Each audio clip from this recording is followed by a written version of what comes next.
Young Man with a Horn is a really lovely film. I only watched it because Doris Day is in it, but actually she's not in it as much as I'd have liked, but the film itself is still really enjoyable.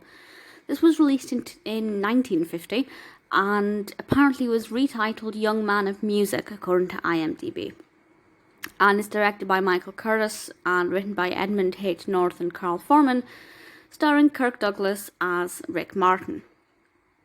And it's got actually, the introduction itself is really lovely. We follow the journey of this young boy who is orphaned very quickly, and he finds escape in music, and he learns to play. He teaches himself to play the piano, and then as a young child he gets a trumpet, and then we flash forward, and he's now an adult trying to make it as a musician, but he's also torn between playing the kind of jazz music he wants to play and the music that brings in the money for commercials and things like that. So it's all about his passion as a trumpeter. It's very character driven. He's also got two women in his life.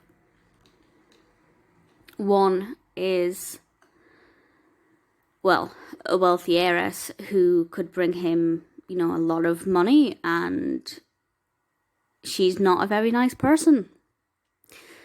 And the other one is the wonderful Doris Day, plays Jordan, Jo Jordan, and she is a very talented singer. Obviously, she's played by Doris Day, and they share a passion for music, but she's not necessarily very wealthy or well off in that respect.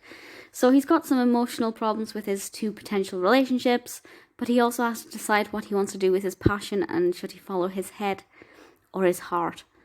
There are some other amazing characters in this. We get to meet a lot of interesting people from the jazz scene. I'll be honest, I'm not the biggest fan of jazz music. I never have been.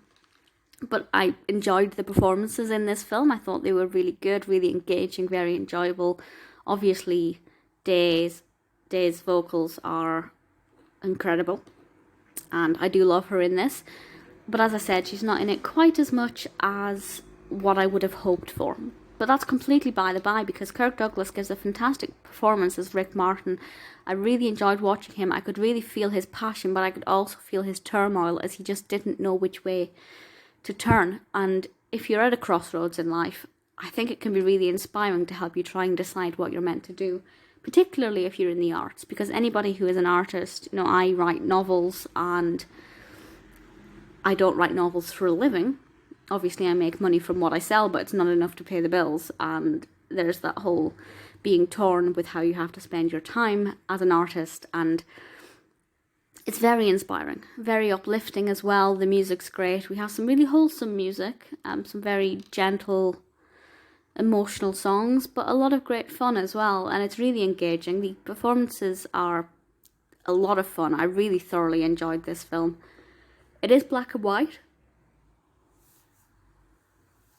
and I can't imagine it being done in colour, because it just works so very well. It's got 7.2 out of 10 on IMDb. It's across just under 3,000 reviews, so it's not the most popular film in the world, but given that it is about Rick Martin as a person, I think it's particularly interesting and something that I thoroughly enjoyed learning about this character, this personality, and this musician. It's one that I would definitely recommend watching, because it's so inspiring and uplifting, great fun, absolutely worth watching.